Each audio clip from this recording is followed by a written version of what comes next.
Hello and welcome friends to my YouTube channel Lalit Sir Smart English Classes. Today I am here with another section of part of speech and that is on adverb. So let's see what is it. First of all I am going to show you its definition, then we will see how many types of adverb are there, then its position in a sentence, वो एक sentence में कहाँ बैठ सकता है, and finally its order in a sentence, उसका सही order क्या होगा. So let's start with the definition. It is used to add something to the meaning of verb, adjective and another verb. Adverb का इस्तेमाल हम लोग तब करते हैं जब हम लोग कोई दूसरा verb में या adjective या एक और adverb में कुछ अलग बात बोलना चाहते हैं, कुछ एक्स्ट्रा बात बोलना चाहते हैं. उसने यह सवाल हल किया. He worked the sums. हल करना ये verb है, तो कैसे हल किया? Saying something about this work, जो हल करने के बारे में कोई जानकारी दे रहा है, तो देखो तुरंत हल किया. He worked the sums, तो worked यहाँ मेन वर्ब है. How, तो ये देखिए तुरंत, क्विकली, तो उसका स्टाइल दिखा रहा है सम्स को वर्कआउट करने का. ठीक है. नेक्स्ट डेफिनेशन, एक और देखिए एडजेक्टिव. इससे पहले हम लोग वर्ब देखे थे, अब एडजेक्टिव देखेंगे. यह फूल सुंदर है, तो दिस फ्लावर इज़ ब्यूटीफुल.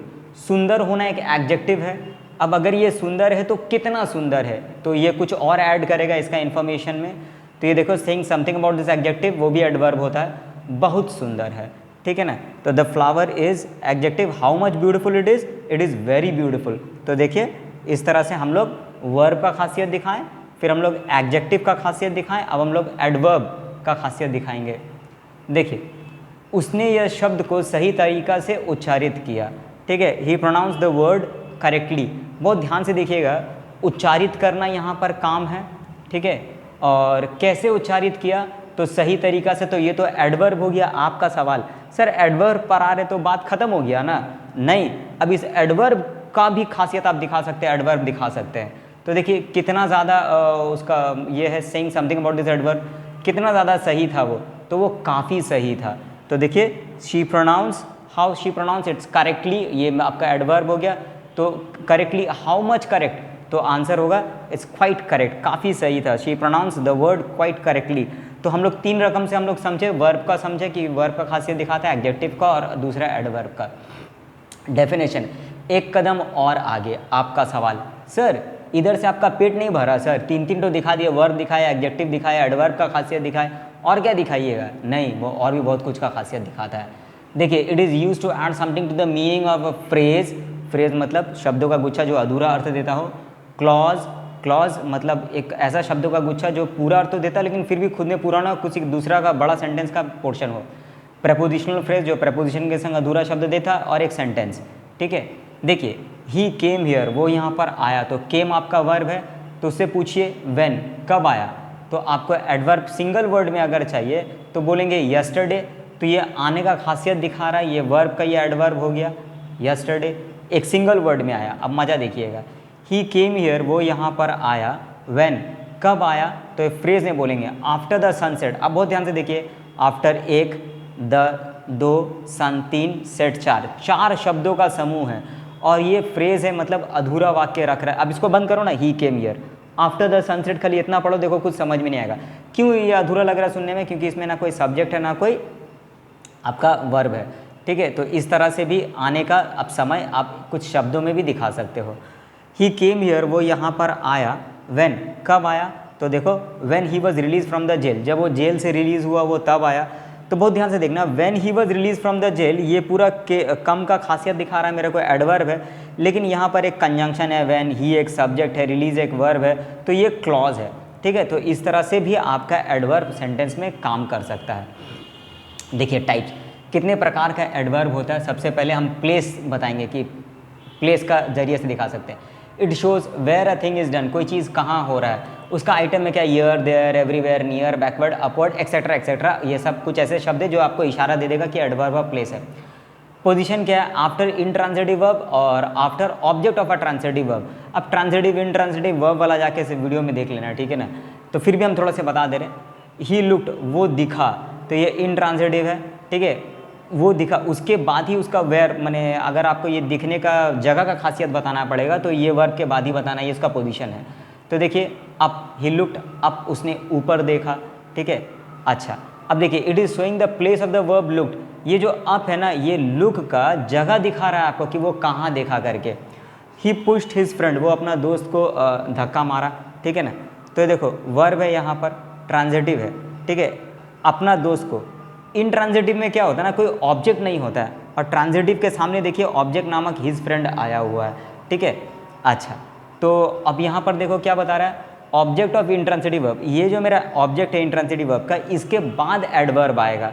तो देखिए ही पुश्ड हिज फ्रेंड, अब इसके बाद देखेंगे तो कहाँ पर उसको धक्का दिया, तो उसका एडवर्ब देंगे इनटू द पॉन्ड, उसको तालाब में धक्का दे दिया। तो ये उसका जगह का इन्फॉर्मेशन दे रहा है, ये काम का। तो इस तरह से आप लोग अपना इन्फॉर्मेशन को ट्रांजिटिव इंट्रांजिटिव में पोजीशन याद रखना कि कहाँ कहाँ होता है, ये ऐड कर सकते हैं। देखिए पुश्ड आ गया यहाँ पर। अब एक्सेप्शंस का मतलब क्या हो गया ना, कुछ अपवाद रूप से भी कुछ समझते हैं। प्लेस में देखिए it shows where a thing is done, ये हम बता चुके हैं। ये आइटम भी आपको बोल दिए।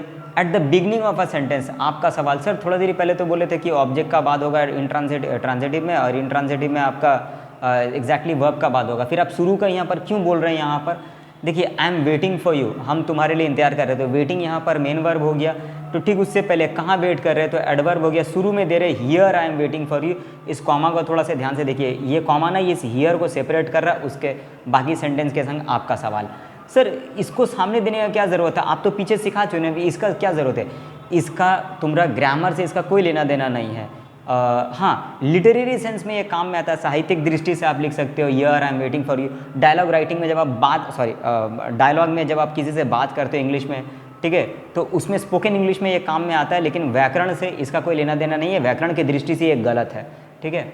देखो यह स्पोकन में केवल यूज़ होता है, यह एम्फेसाइज के लिए यूज़ होता है। एम्फेसाइज मतलब जोर देने के लिए हम लोग बोलते हैं हियर आई एम वेटिंग, हम तुम्हारा इधर इंतजार कर रहे हैं, जल्दी आओ, ठीक है।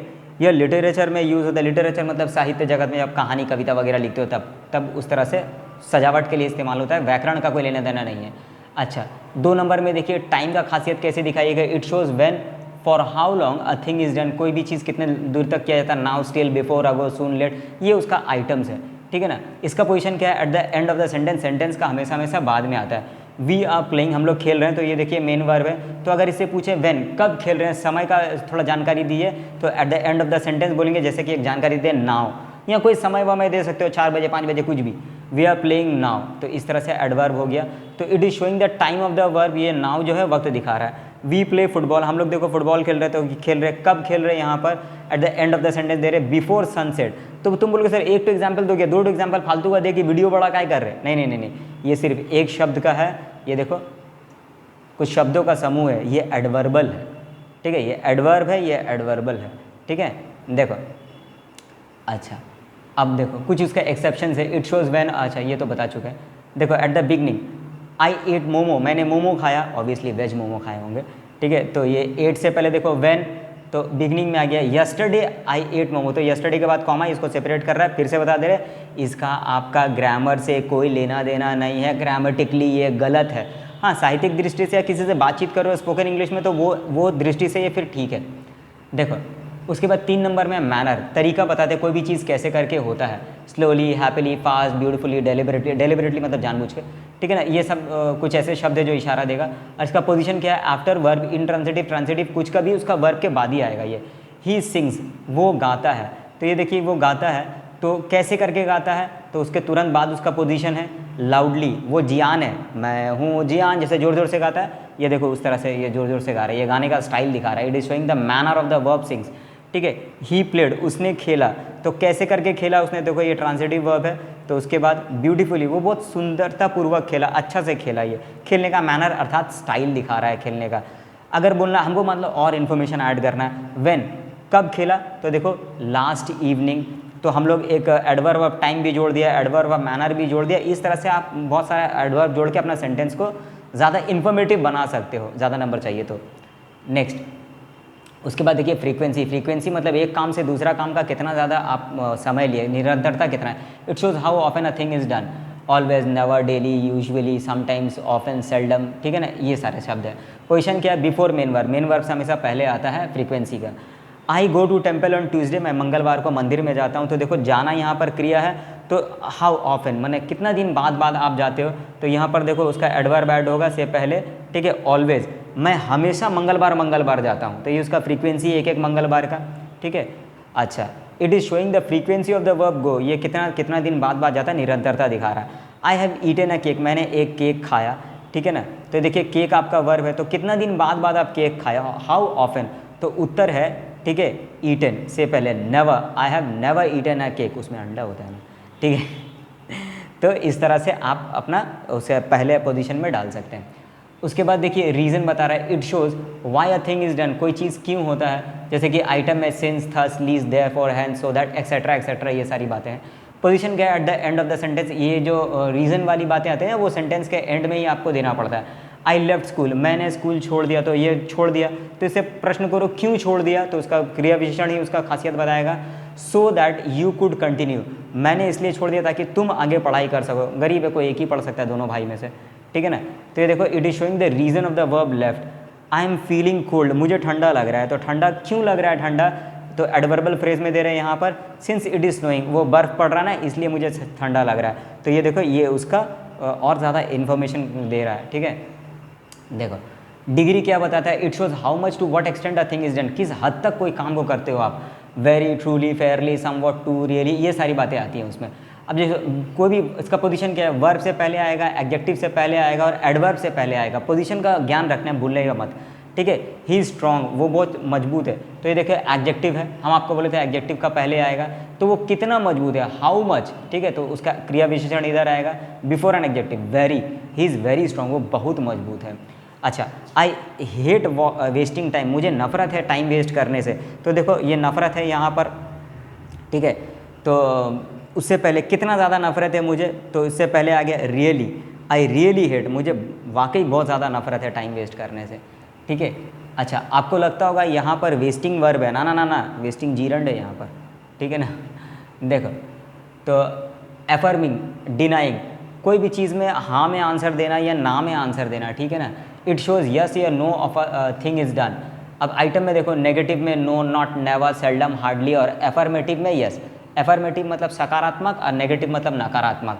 पोजीशन क्या है, नॉट जो है ना हमेशा बिफोर, माने वर्ब से पहले लगता है नॉट, और नो कब लगता है, ये वर्ब के बाद लगता है। सर ये दोनों तो नेगेटिव है, फिर अलग अलग क्यों, क्योंकि एक तो एडजेक्टिव के संग इस्तेमाल होता है, एक तो वर्ब के संग इस्तेमाल होता है। देखो ही प्लेज मोर, वो ज़्यादा खेलता है, तो देखो यहाँ पर वर्ब खेलता है, तो यहाँ पर यस या ना, हाँ या ना में जवाब देंगे, तो यहाँ पर एग्जैक्टली मेन वर्ब के बाद आएगा नो मोर, तो देखो नो जो है वो मेन वर्ब का बाद आया, नो देखो मेन वर्ब का बाद आया, ये पोजीशन मत भूलिएगा। यू आर मिस्टेकन, आपसे गलती हुआ, तो देखो गलती होना वर्ब है, उससे पहले देंगे, यस और नो में आएगा यहाँ पर, तो यू आर नॉट मिस्टेकन, तो नॉट लगाएंगे तो वो मेन वर्ब से पहले आ जाएगा, नो लगाएंगे तो मेन वर्ब के बाद आएगा, पोजीशन मत भूलिएगा। अच्छा, उसके बाद देखिए एफर्मिंग, इसका पहले हम डिनाइंग दिखाए थे आपको, नहीं वाला, अब हाँ वाला दिखाएंगे। देखो अच्छा, इन द बिगिनिंग, शुरू में ही हाँ आ जाता है, आई लाइक आइसक्रीम, मुझे आइसक्रीम बहुत पसंद है, तो वर्ब, तो हाँ या ना, तो आंसर होगा बिगिनिंग में होगा यस, हाँ मुझे आइसक्रीम बहुत पसंद है, आई लाइक आइसक्रीम, ठीक है। आई लाइक आइसक्रीम, तो यहाँ पर देखिए एक और शब्द इसका इस्तेमाल कर रहे हैं यस के बदले में, सर्टेनली। सर्टेनली का मतलब होता है यकीनन तौर पे, तो यस और सर्टेनली ना एक ही सेंस दे रहा है, तो इसका दोनों को एक दूसरे से तुम रिप्लेस कर सकते हो, ये भी यूज़ कर सकते हो, ये भी यूज़ कर सकते हो, मीनिंग एक ही है। देखो रिलेटिव, रिलेटिव मतलब जो जोड़ के बोलता है उसको, ठीक है ना। They join two sentences, when time के लिए, वाई रीज़न के लिए, वेयर प्लेस के लिए हम लोग लगाते हैं। पोजीशन क्या है, आफ्टर अ कंजंक्शन। कंजंक्शन क्या होता है, ये जो शब्द दे रहे हैं ना, व्हेन, वाई, वेयर, ये सारे कंजंक्शन है, फेविकॉल का मजबूत जोड़, जोड़ेगा दो सेंटेंस को। देखो यह जगह, समय, कारण का पहचान कराता है। आई नो द टाउन, मुझे ये शहर पता है, तो ये देखो टाउन जगह हो गया, ठीक है। तो कौन सा शहर, तो उसका कुछ क्रिया विशेषण देंगे आफ्टर अ कंजंक्शन। वेर, ये देखो वेर कंजंक्शन है। यू लिव, मुझे वो शहर पता है जहाँ तुम रहते हो, तो वेर यू लिव ये पूरा एक तो एडवर्ब हो गया आपका। अच्छा, इट वॉज संडे, ये संडे का समय था, तो कौन सा, ये देखिए after a conjunction, when I meet mister Das, जब मैंने मिस्टर दास से मिला, तो व्हेन आपका कंजंक्शन है और उसके बाद से ये पूरा आपका रिलेटिव कंजंक्शन हो गया, माने रिलेटिव एडजेक्टिव का ये श्रेणी में आ गया।